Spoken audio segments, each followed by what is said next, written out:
I'm grateful that you could join the program. We are coming to you live from our studios in Kokomlemle on DSTV channel 421, Go TV channel 144 around the world at myjoyonline.com and on your digital TV because we are free to air. Now, a little over 2 years after investigator Ahmed Hussein-Suale was killed by gunmen, no one has been charged, prosecuted or convicted for the offense.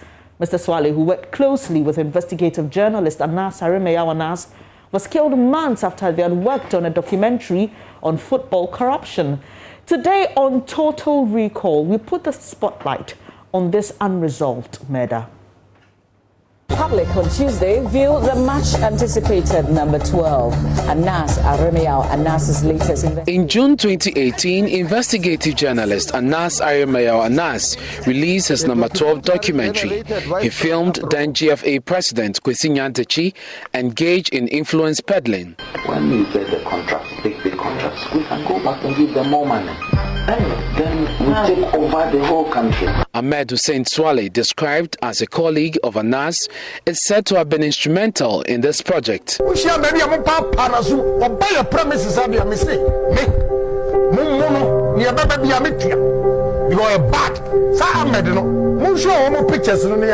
Shortly after its release, Anas and his colleague became victims of a series of verbal attacks spearheaded by Saint Central MP Kennedy Japan.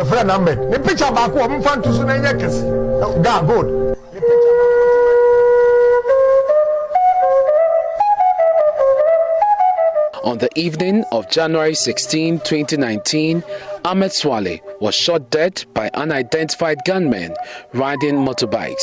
He shot him first gunshot before Ahmed moved the car, and then the second one. So Ahmed was rushing, so he used the car to enter that kiosk, that saloon over there. So he used the car to enter, and then the man went there again and gave him the last shot. So make it three gunshots. He followed him into the shot and gave him 3 gunshots.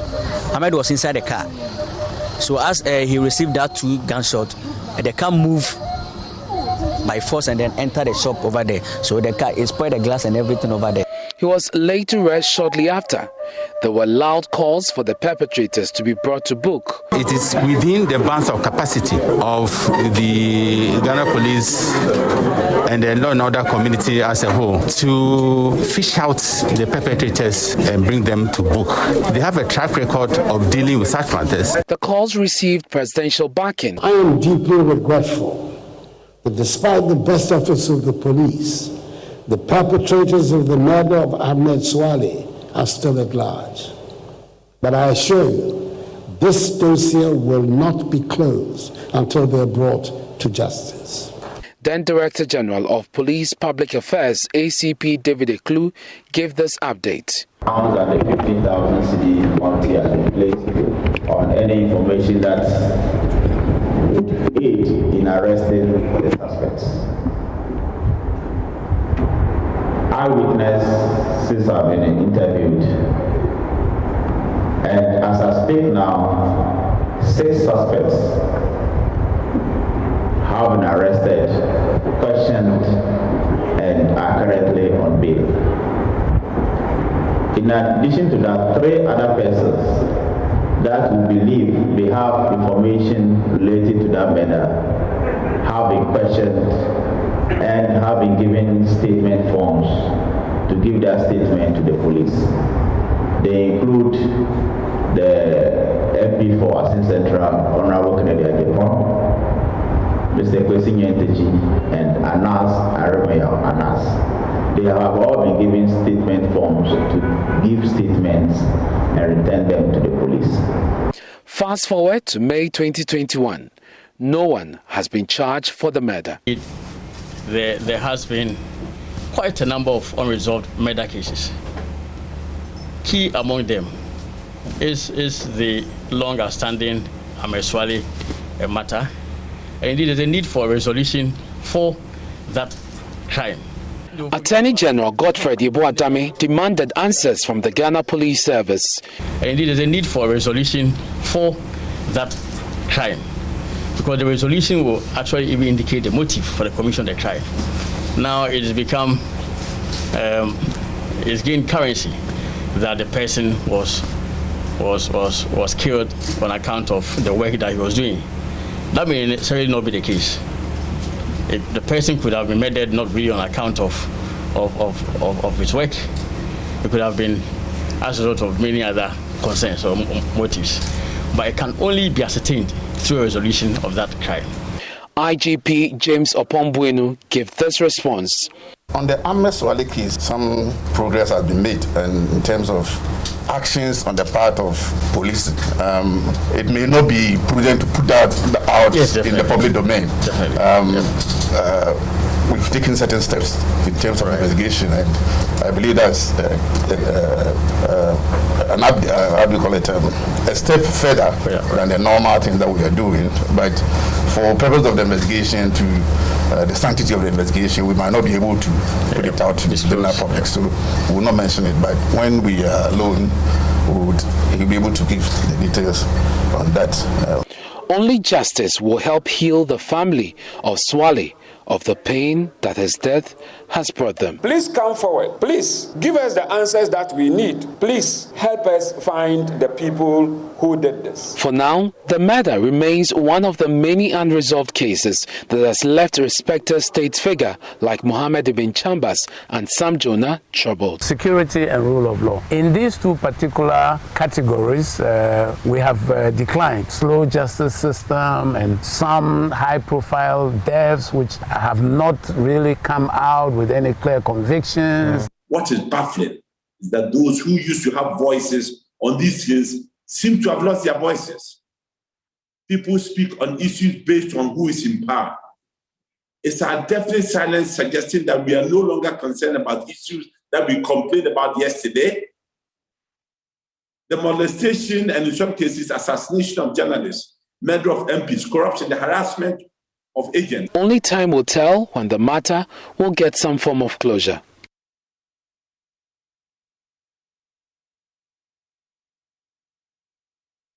And that was today's edition of the Total Recall. My colleague Joseph Akable has been following this particular case and is here to update us. So Joseph, where are we really in terms of prosecution? And has the police even given us a response in recent times to the stage at which they are?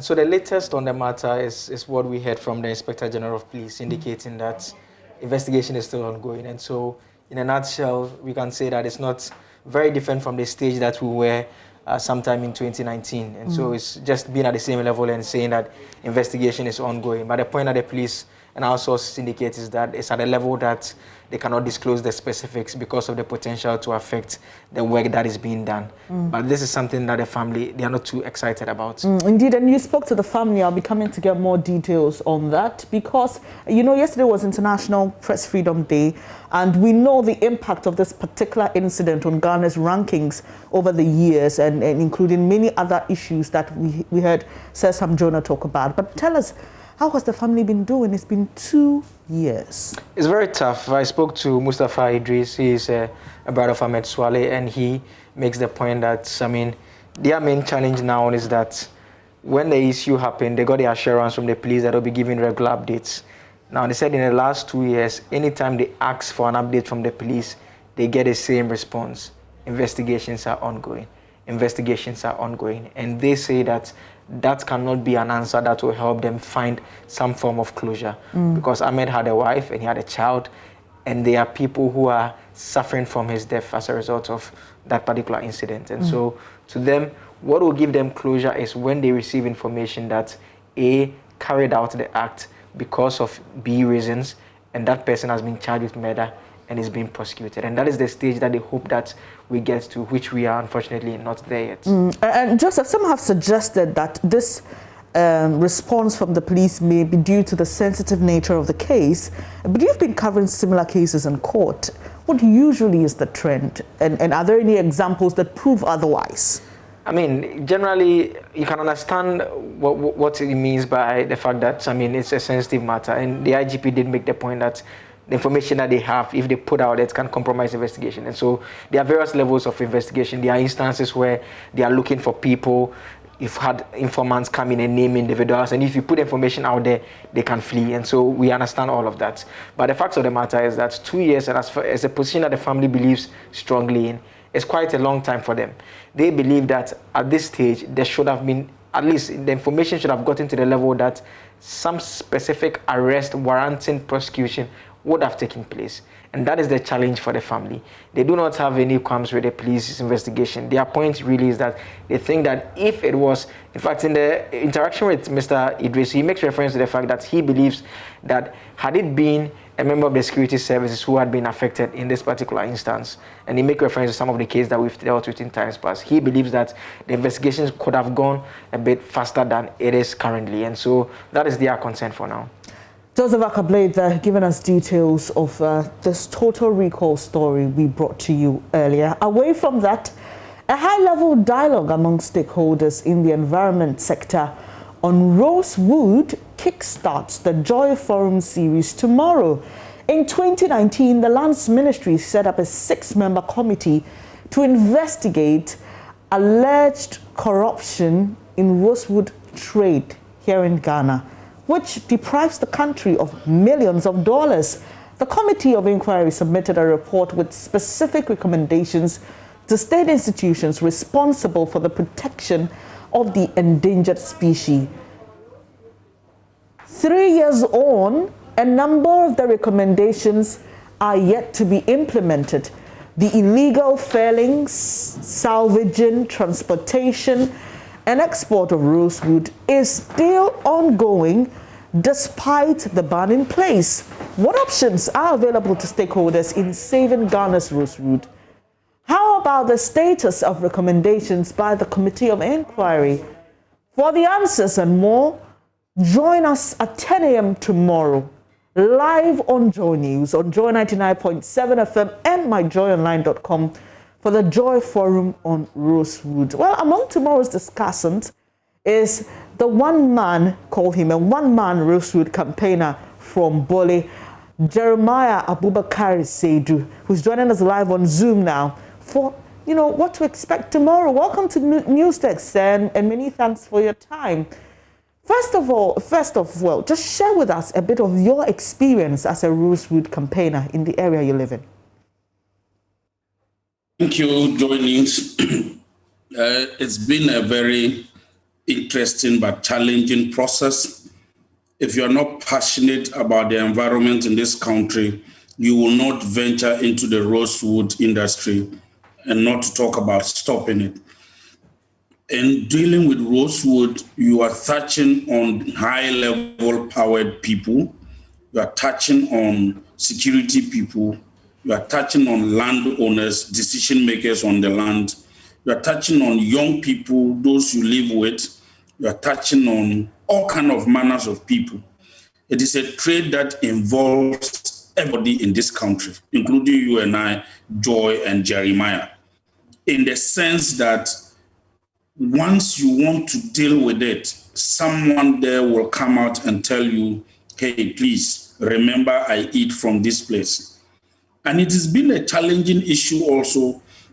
For the years before the government set up the committee, there were a number of allegations that government was involved, government agencies were involved, powerful people were involved. And that was the issue. For us, and for me in particular, I went into it because, one, it affected the vulnerable people mostly. We lost over 10,000 beehives to our widows in the operational area that we worked because of rosewood. We also saw that rosewood were bringing together the destruction of economic trees, and we were bringing a lot of attention to people, but leadership was not listening to it. Now, most of the rosewood is gone. Most of the economic trees like shea are gone. Most of the economic trees like dawa are gone. And it's still ongoing. It is a problem. I really, really wonder whether this state, this country, this home of ours called Ghana really wants to stop the rosewood business. As I speak to you, yesterday I was at one of the processing factories that we closed, that the former regional minister for Savannah region closed, that a sea of wood that we impounded. You know, you can go on and on. And the factory is still in operation. Yesterday, I'm talking about yesterday. Yesterday in the afternoon at about 12, I was in the factory and the owner told me, yes, I'm in operation. And I said, wow. And one of the documents I saw that I was shocked was TIDD certificate that is expiring in 2021, December 31st. So, solve this problem. Mr. Saidu, so this just paints for me a very grim picture of the impact of felling rosewood, especially in the northern part of Ghana. We wouldn't want to give too much because tomorrow there'll be a lot of time to discuss the impact. But I'd like to know, for you personally, have you ever been confronted? Has your life been threatened as a result of this campaign that you've embarked on? I have lost 2 of my vehicles. I have lost my official Isuzu pickup through shooting.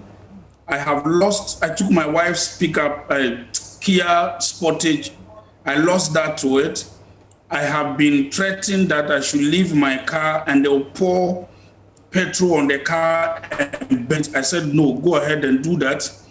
I have been threatened to drop a log when we went to monitor Rosewood around 11 p.m. A crane threatened to drop a log on the vehicle that I was working on. Even yesterday, when I was at the factory, threats of calls came.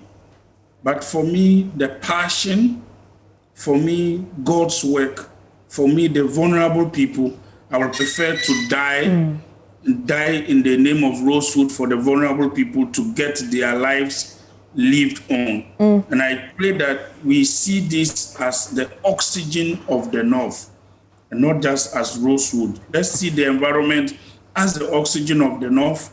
And when there's no oxygen, nothing else will happen. Mr. Saidu, I'll come back to you to find out what your expectation of the Joy Forum on Rosewood is. But apart from this impacting people's lives and the economy there's some who've suggested that the terrible weather that's been experienced in the northern part of the country has something to do with the desertification as a result of the felling of rosewood and all the other trees you've mentioned. But joining me in studio is the project lead for the Joy Forum, Ahmed, and she's going to be sharing with us what to expect from tomorrow's event and what exactly they'll be doing. Good to have you here, Emefa. Thanks for having me, Ben. All right. So what should we expect? Well, so as Saidu said, I mean, the problem is big than we all thought about. It's that big. So you are going to have stakeholders in the environment. We are talking about the Forestry Commission. We are talking about the EPA, the police, Arucha, and the Wildlife Society of Ghana. And everyone who has something to do as far as protecting the environment and our forests is concerned. They'll be there. You know, there's this report submitted by the Committee of Inquiry following the allegations of corruption into the trade of rosewood in Ghana. What is the status of that report? Specific recommendations were made to specific institutions to do certain things. Most of them have not been done. So these stakeholders will be quizzing some of these recommendations, and our own man, Evans Mensah, you know him already, will be taking them on one after the other so that we look at options available. In the past, the fight has been stopping or enforcement so that nobody even goes to the forest to attempt to cut the trees, transport, and even export them. This time around, beyond that, what else can we do? Because we have done that in the past. It doesn't seem to be working. You heard Saidu, his life has been under threat on so many occasions. He's lost property, his cars, and so many other things. And he's not just the only one. So we are having even people from academia who know the value of rosewood, persons in the industry who are using the wood to do business. Why is it so important? Do we even have it here in Ghana? How much of it do we use? How much does it bring to the country economically? What can be done? So that's the purpose of tomorrow's. Are we having any government rep apart from the institutions, the Forestry Commission? Do we have? So we've invited the Ministry of Lands and Natural Resources. Right. And we also invited the committee, the chairperson of the committee that conducted the investigations into the alleged corruption into rosewood trade in Ghana. Members of the committee will be there and some MPs as well. We hope that these are key policymakers who can make key recommendation or make commitments which will change the story of rosewood in Ghana. Definitely, we've brought you stories on the impact, and I'm sure that we will be seeing more of that. Exactly. My colleague Rafiq Salam did one. And I also want to say that we are doing this in partnership with a US-based environment investigation agency, and you know they have done an extensive work on rosewood trade in Ghana. And it's interesting and heartwarming to know that, I mean, it's not just us, but even the international community are interested in what we are doing as a country, you know, and they would want to help to be part of the entire conversation, just so we can see the way forward in a more faster way and to protect the forest.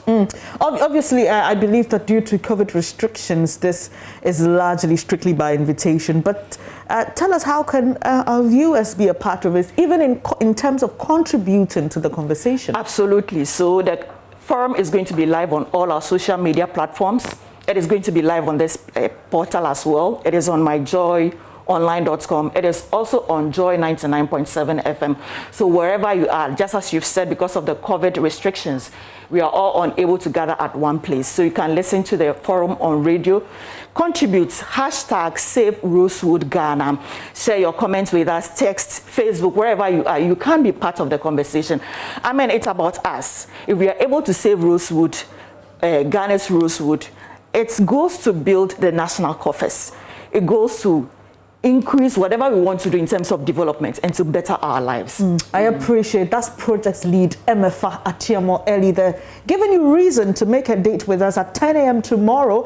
But before we leave this subject altogether, let me just take your final words, Mr. Jeremiah Abubakar Seidu. He's a one-man campaigner against rosewood exploitation in the country. So briefly, we've had a lot of conversations, like MFA mentioned, there has been investigations into this, even by international bodies, but the practice still goes on. What are you expecting after this forum in terms of dealing substantively with the problem? With the of the endangered species,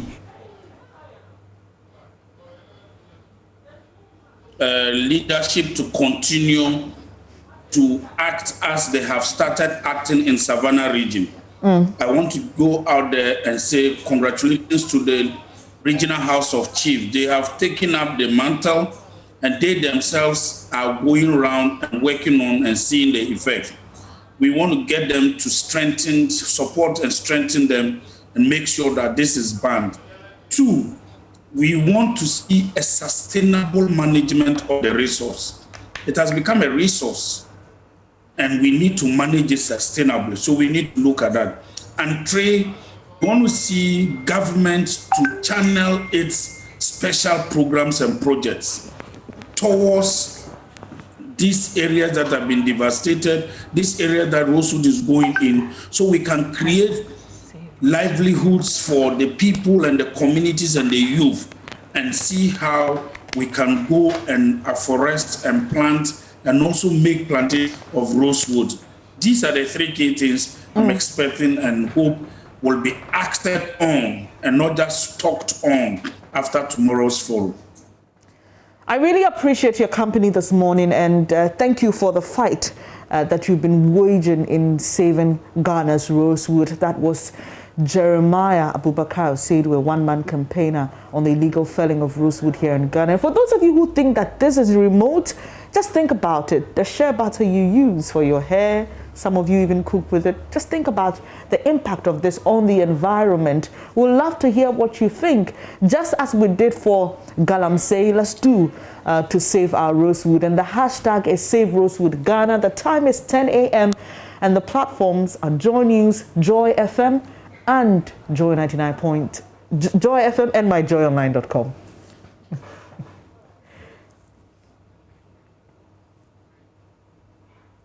This is News Desk with me, Bernice Abubeidulansa. When we come back, we will be telling you about the 2021 National Science and Maths Quiz. To stay.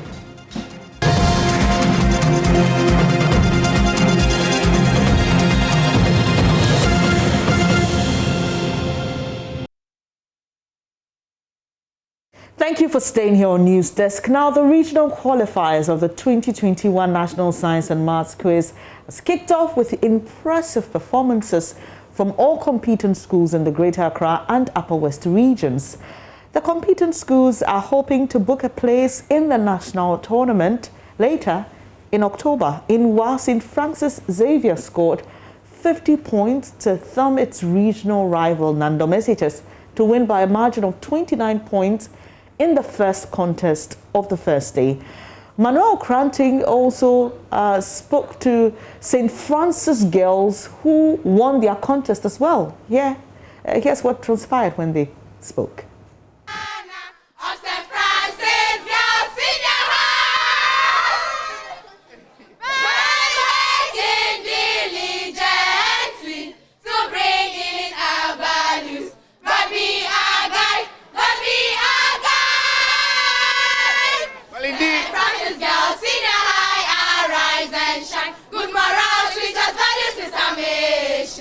We shall live high the discipline of St. Francis Girls Senior High. With spirit, motivation to bring unity and peace. God be our guide, God be our guide. Assisi, shine. Assisi, be bold. What Assisi?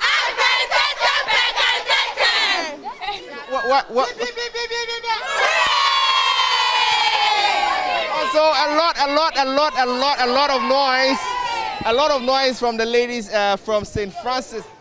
Congratulations, all of you. Thank you. We know book. You know book, yeah?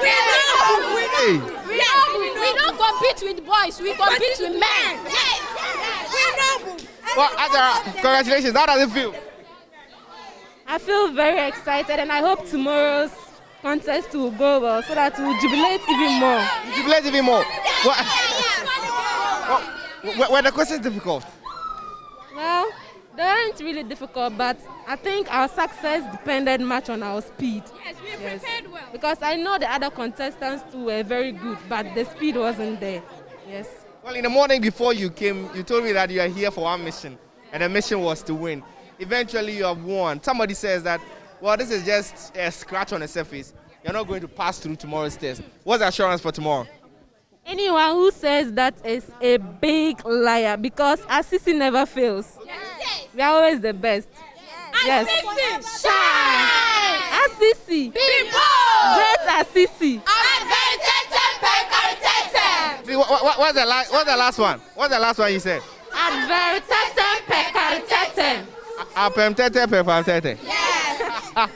Well, I see you're an old student, are you? Yes. Great. Tell me, so you came. Where are you coming from? I'm from Hawaii. You're from Hawaii. Okay, you came all the way to come and support them. What? Are you satisfied with the performance? Yeah, I'm satisfied. Okay. So what's your expectation for tomorrow? We have to do the best here tomorrow. I know they'll be winning. They'll win. Okay. Yes. Okay. So finally, before you go though, tomorrow you're meeting perhaps St. Francis Xavier or Japa.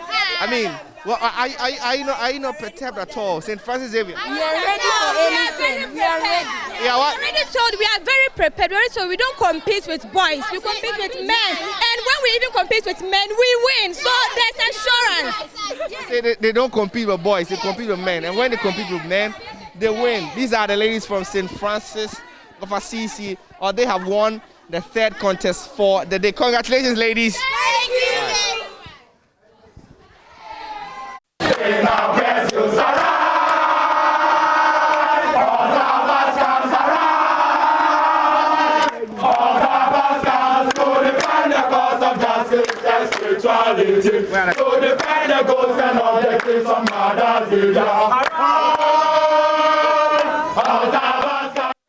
And so these are the boys from the St. Francis Xavier Minor Seminary. They just won the very first contest in the Upper West region. Congratulations, guys. How does it feel? Yeah, oh, very great. It's like I'm very excited. Spectacular. Okay. Well, one after the other. What was it? Something that you were expecting? Because we knew that we won, so we're just coming to just write where are the contestants themselves? Where are the contestants themselves? Where are the contestants?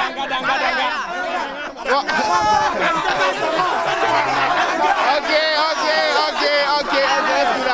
Let's go down. What's the name? Tanga Mervin. Congratulations. How does it feel? We feel good. We feel very good. Did you expect this? Actually, it was a very close contest, but we knew how we prepared. We were going to make it.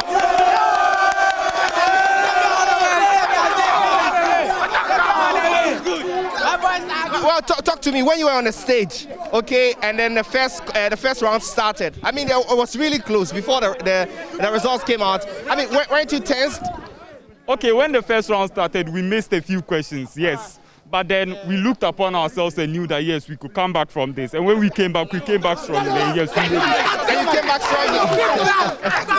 Also, so you are hearing the buzz and the noise around the St. Francis Xavier Junior Seminary. And they've won the very first contest by a huge margin. And, stamping their feet as, if you like, the champions of the Upper West region. But it's not ended yet. This is just their very first contest. Tomorrow, they will continue to see whether or not they will end up as the champions from the region. But what should we expect from you moving forward? We don't talk much. We don't talk much.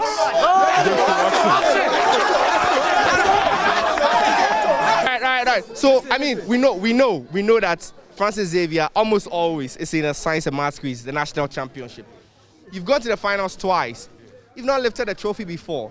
And people say you're overrated. I mean, you always come and make noise like you've been doing. You say we don't talk. But you're making noise. How don't you win? What should we expect from you going to national competition? This year, it's very different. The effort we've put in from the beginning till now.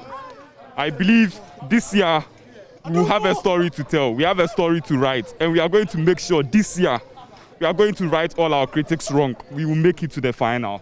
You make it to the final. That's a promise from the St. Francis Xavier Junior Seminary contestants. Congratulations. They won by a whooping 32 points gap. Wow. And this is just the very first contest. Well, what more can they tell you to show you, of course, that they are prepared for the contest? They've won, and we're expecting to see them tomorrow when the last 7 match up to occupy the 5 slots that have been allotted to the Upper West region. Great. So, what do you say when I say St. Francis Xavier? Is there a chant or something that you have? What do I have to say? Lumen Splendiat. Lumen Splendiat means let your light shine. Okay, so your light is going to shine. Yes. No doom so.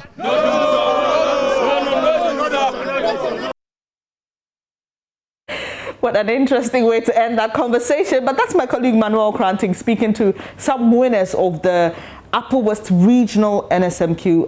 We're expecting a contest today. He hopefully will join us to give us some details of that. But earlier you saw the St. Francis girls and then later St. Francis Xavier. Well, West Africa SHS, Our Lady of Mercy SHS, Tema Methodist SHS have all qualified from the Greater Accra region on the first day of the 2021 National Science and Maths Quiz Regional Qualifiers.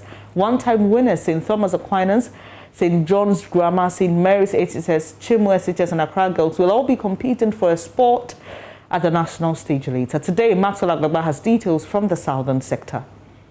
The finals of the 2018 contest at the National Theatre had many neutral supporters throwing their weight behind West Africa SHS to win the trophy for the first time. That did not happen as St. Peter's won with just 1 point. Contestants of WAS say they are optimistic of doing what their seniors couldn't do.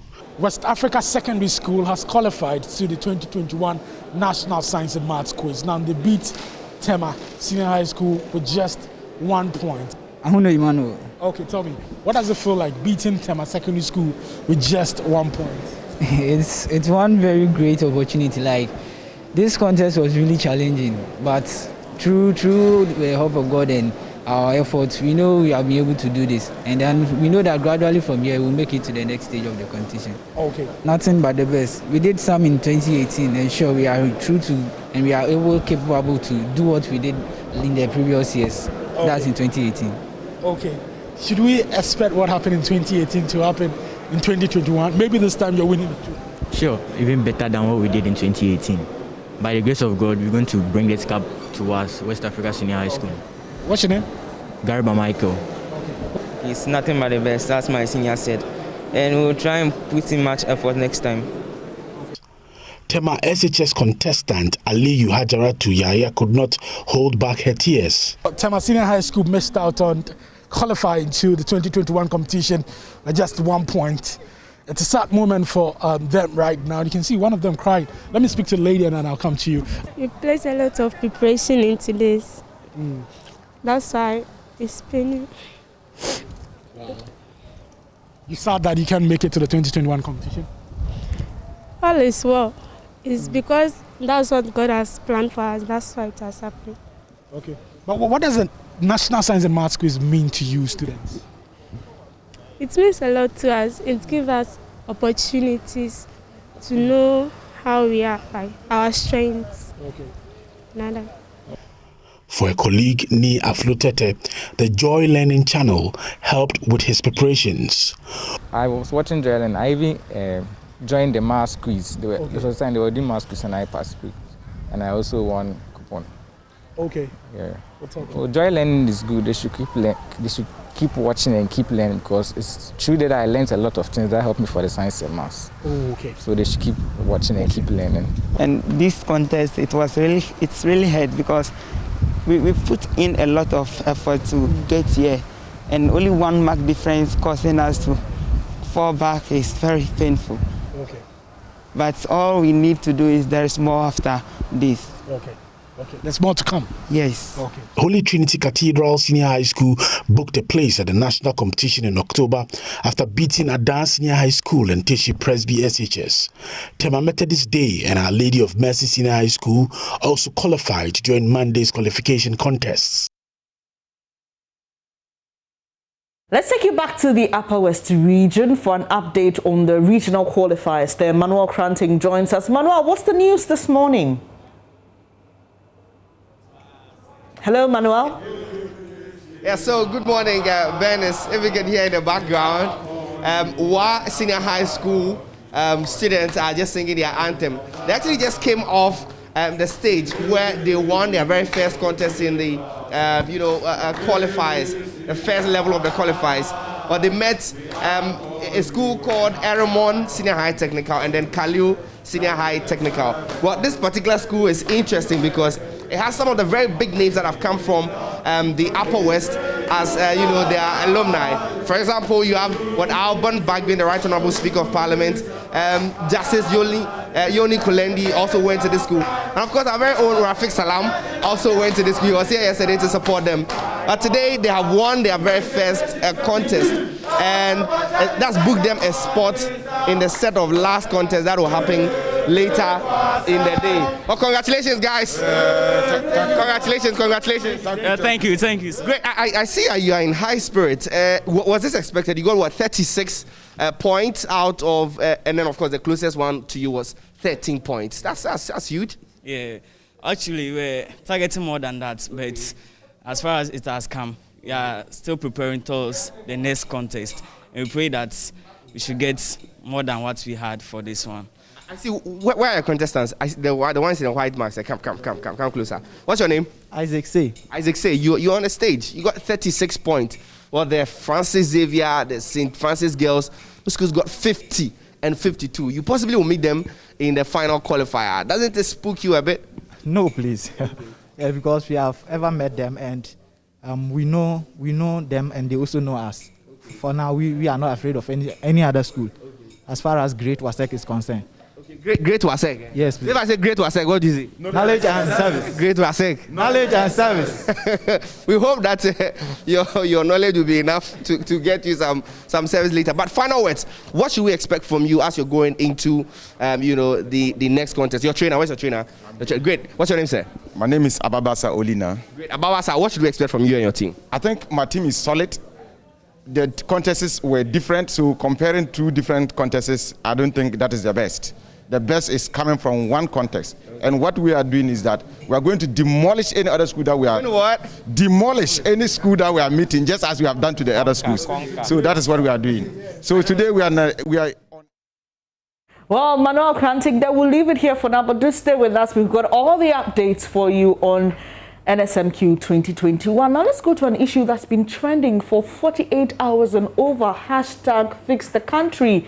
And in response, we saw other hashtags like hashtag Fix Your Attitude and all that. But Mapito Sibidi is, let me call her queen of social media. She hosts our interactive show here on the JoyNews channel. And on today's edition at 11 a.m., she'll be dealing extensively with this particular subject matter, but she joins us to tell us what to expect. So, Mapito, let's start off this way. Just give us the genesis of hashtag Fix the Country.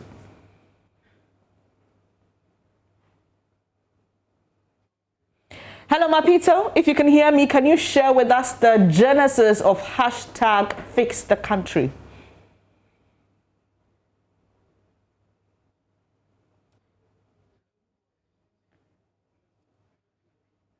Well, we don't seem to have maps there, but let me just bring you a few of the comments that we've been sampling from social media. And this says, trust me, people are watching, the world is watching. If it's coming, it's doing. If you're Ghanaian, you know this expression, say, tag the international media houses, BBC, CNN, Jack, and Twitter, and all our tweets. Hashtag Fix the Country now. Hashtag Fix the Country. Well, I'm told we have maps back on, thankfully. Maps, so can you just share with us the genesis of this hashtag? Hi, Bernice. Can you please repeat your question? I'm asking you to share with us the genesis of this hashtag.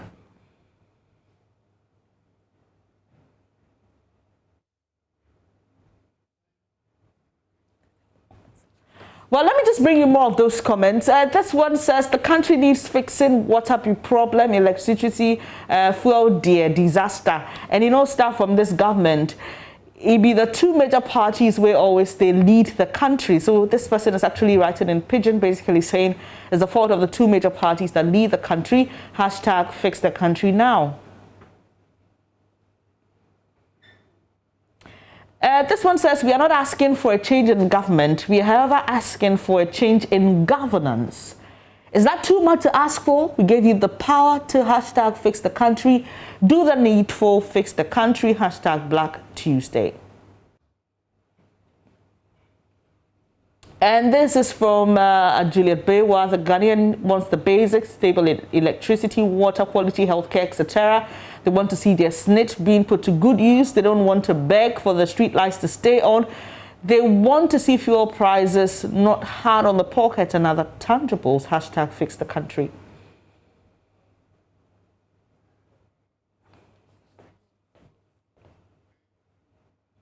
Well, it's too bad we had a problem with technology. They're trying to raise maps, but please make a date with her at 11 a.m. on this channel. We'll be discussing hashtag Fix the Country. We've seen a lot of response from pro-government supporters, including the cousin of the president, Gabi Asare-Ochidako. Maps will be sharing all those details with you later on JoyNews Interactive. But coming up shortly on News Desk is Business with Daryl Kwao. Do stay.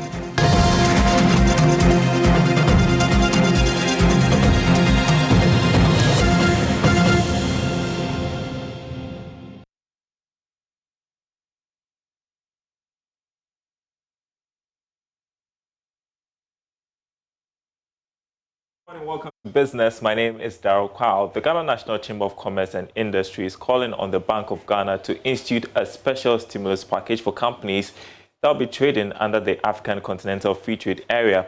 According to the Chamber, a different interest rate must be applied for Ghanaian industries to enable them to produce for the market and remain competitive.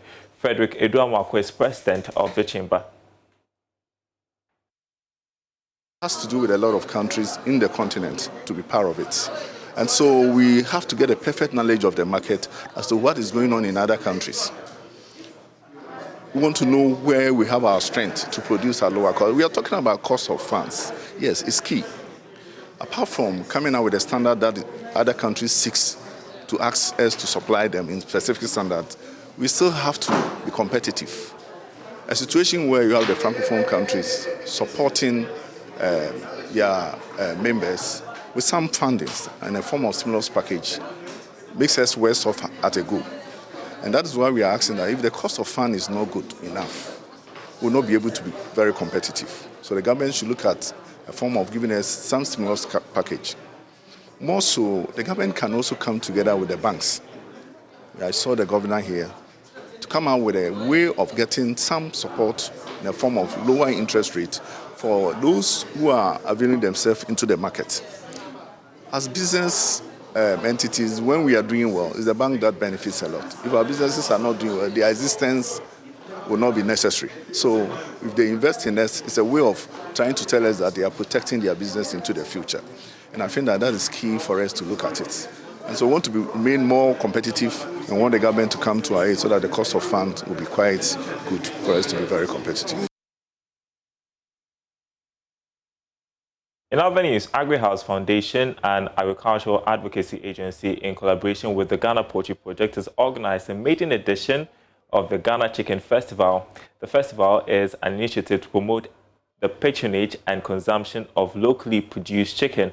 There's more in this report. The Ghana Chicken Festival was held on Monday, 3rd May 2021 at the Coconut Grove Regency Hotel in Accra.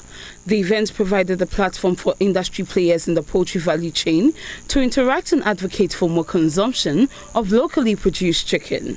I'm Augustine Amankwa, CEO of Amas Farms Limited. This chicken festival will help us a lot as a farmers, especially the broiler processors. Simple because the competition is great. About 95 to 98% of chicken we are using in Ghana here is from abroad. And then the Ghanaians, we are producing only 5%, which is very bad. So we need to participate in certain activities so that to promote what we are producing here. I know one statistic shows that the Ghanaians, about 70% of Ghanaians need local chicken, but they can't afford. So if we have this kind of festival, I think it will help us to educate Ghanaians to buy a cheap chicken to eat, and then you have a problem. It's better you buy expensive one and have a healthy heart. Founder of AgriHouse Foundation, Alberta Kosa, explains the rationale behind the Ghana Chicken Festival. We look at the gaps within the chain and see what we can do at AgriHouse in terms of contribution to raise that awareness and also drive attention to that sector. We realize there's been a lot of, for the last 2-3 years, we've been working with the Ghana Poultry Project to promote the East Ghana chicken. And we thought this is the most appropriate time to bring it directly to our homes, to make it more relatable to people by bringing in advocates like this to have a fun-filled day, but still a learning experience for people to appreciate what our farmers are doing. Program coordinator for Ghana Poultry Project, Asio Mebieko, says the collaborators intend introducing the festival in other parts of the country and ensure its celebration within a time frame. There's a first festival of many to come. We intend to develop this into an annual event or semi-annual or quarterly event. We also want to take this across the country where all cities, all regional capitals can benefit from such a linkage event. The event was climaxed by a cooking competition among CEOs and media personalities. Kafui Day, a media practitioner, won the cooking competition. He believes the initiative is a good one to promote the local poultry industry. This is the kind of event that will throw more light on the issues. Ghana poultry has been in the news for a long time, and it's always been a poor, it's almost like it's a sob story. We are complaining, the statistics are not working for us. We are competing with chicken from all around the world, but this will actually throw some light onto the issues. And it's a family event. You know, children are here, families are here, businesses are here. So it's a great collaboration amongst all the partners to throw a light on issues of poultry and chicken agriculture. And I'm glad that something like this has happened. It should continue, because people learn when it's not just very serious, but it's almost like an edutainment thing, education and entertainment. All right, and that's your business update for now. Sports is coming up next. Don't go anywhere.